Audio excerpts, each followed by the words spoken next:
pengalaman pribadi. Akhir tahun 2003, 11 malam istri saya tidak bisa tidur. Istri saya, "Mas, mungkin aku kurang dibelai, susah tidur."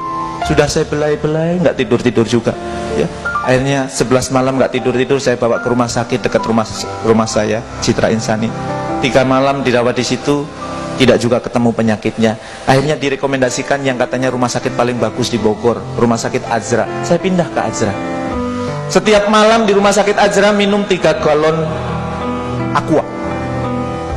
Ya, panasnya tinggi terus, hobinya minum terus. 1 minggu di situ dirawat, tidak ketahuan penyakitnya.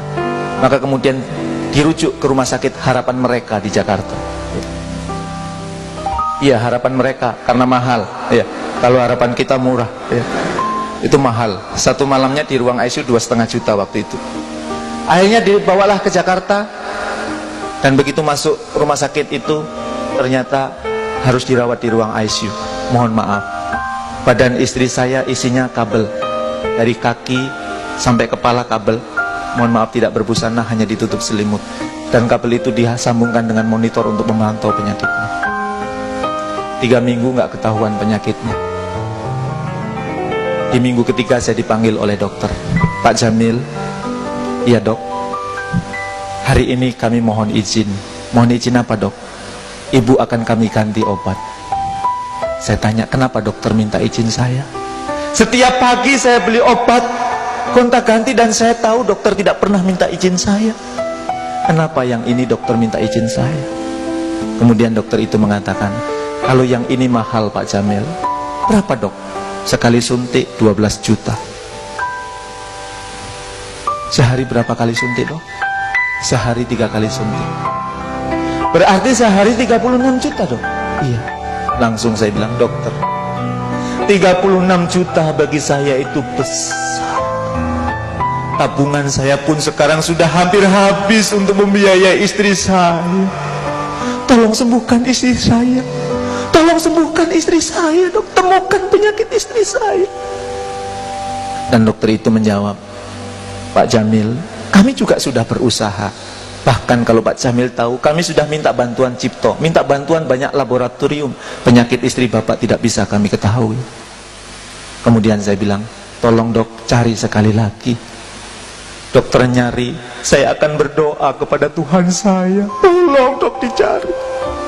Dan dokter itu mengatakan, "Janji Pak Jamil ya, sekali ini. Kalau sekali ini gagal, terpaksa ibu kami ganti obat." "Baik dok." Maka dokter memeriksa lagi. Dan kemudian saya pergi ke musola. Dan kemudian saya sholat duha. Dan kemudian setelah sholat saya berdoa, "Ya Allah, ya Tuhanku, gerangan energi negatif apa yang pernah aku lakukan sehingga kau uji aku dengan penyakit istriku yang tak kunjung sembuh. Tabunganku sudah hampir habis ya Allah.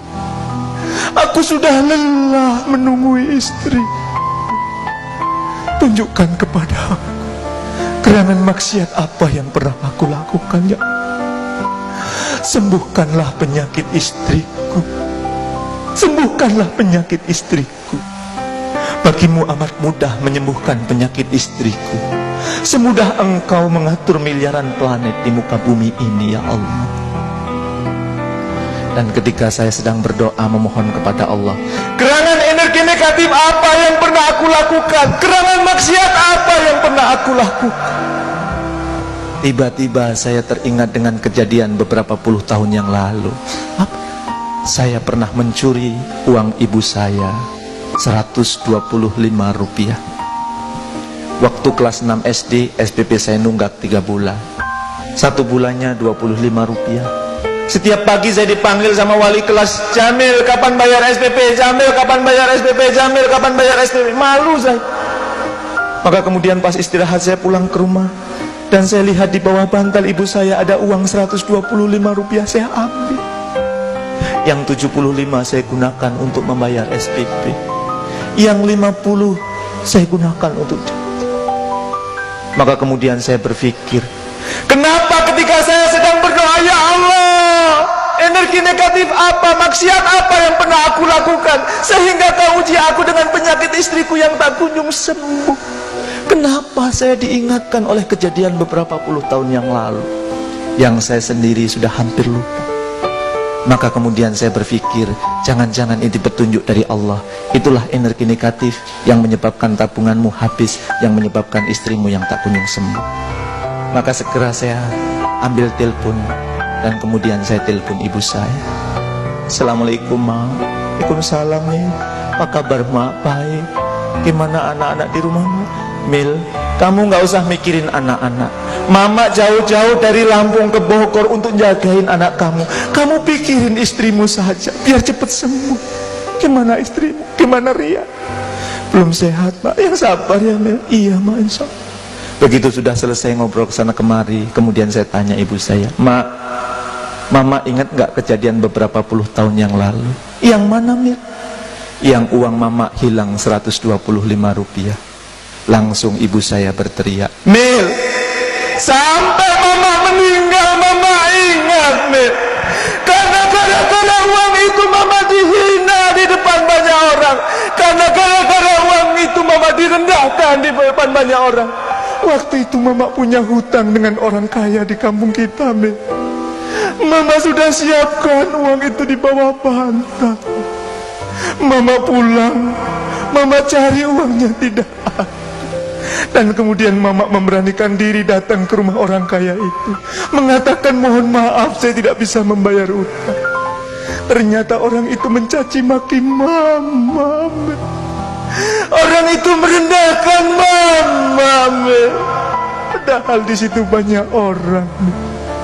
Bapakmu itu kurung ngaji, tapi Mama dihinakan waktu itu.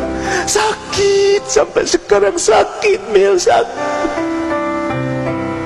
Setelah ibu saya puas cerita, kemudian saya tanya kepada ibu saya, Mama tahu nggak siapa yang ambil uang itu? Kemudian ibu saya menjawab, tidak tahu, tidak tahu. Kemudian begitu ibu saya ngomong gitu langsung jawab, Ma, yang ambil uang itu saya, Ma. Lewat telepon ini saya minta maaf sama Mama. Dan nanti kalau saya ketemu dengan Mama, saya akan sungkem sama Mama. Maafkan saya, maafkan saya, Ma. Langsung ibu saya berteriak, Astagfirullahaladzim, Astagfirullahaladzim, Astagfirullahaladzim. Ya Allah, ya Tuhanku, aku maafkan orang yang telah mengambil uangku, karena ternyata dia adalah putraku. Maafkanlah dia, ampunilah dia ya Allah, maafkanlah dia ya Allah. Kemudian saya katakan, benar Mama sudah memaafkan saya. Dan ibu saya menjawab, Mil, bukan kamu yang harus minta maaf, Mama yang minta maaf, Mil. Karena terlalu lama dendam Mama. Mama tidak tahu kalau yang ambil uang itu kamu. Ma, tolong maafin saya, maafin saya. Dan kemudian ibu saya mengatakan, Jamil, sudah jangan kamu pikirin. Semua kesalahanmu Mama maafkan, termasuk kesalahan mengambil uang itu. Tolong disertai dengan doa, Ma, agar istri saya cepat sembuh. Dan kemudian ibu saya mengatakan, ya Allah, ya Tuhanku, hari ini aku maafkan orang yang telah mengambil uangku, karena ternyata dia adalah putraku. Maafkanlah dia, ampunilah dia, dan sembuhkanlah istrinya, sembuhkanlah penyakit menantuku. Terima kasih, Ma. Saya tutup. Kejadian itu sekitar jam 10 pagi. Dan sekitar jam 12.45 saya dipanggil oleh dokter ke ruangannya. Begitu sampai ruangannya saya disalami oleh dokter. Selamat Pak Jamil. Ada apa, Dok? Penyakit istri Bapak ketahuan. Apa, Dok? Infeksi pankreas. Terima kasih, Dok. Langsung saya peluk dokter. Terima kasih, Dok. Terima kasih. Terima kasih. Dan kemudian dokter itu mengatakan, Pak Jamil, kalau boleh jujur, cara yang kami gunakan sama, metode yang kami gunakan sama untuk mendeteksi penyakit istri Bapak. Tapi hari ini merupakan suatu keajaiban. Dengan cara dan pola yang sama, kami bisa menemukan penyakit istri Bapak. Terima kasih. Setelah ini ibu akan kami beri obat, dan agar kemudian kalau panasnya sudah turun, kami mohon izin kepada Pak Jamil, usia kandungan sudah 8 bulan, maka akan kami sesar untuk mengeluarkan bayinya agar pengobatannya lebih mudah. Terima kasih, Dok. Maka begitu sesar sudah selesai, saya pastikan istri dan anak saya selamat, saya segera pulang ke Bogor. Saya sungkem dengan ibu saya. Terima kasih, Ma. Terima kasih, Ma. Terima kasih. Tapi itulah hebatnya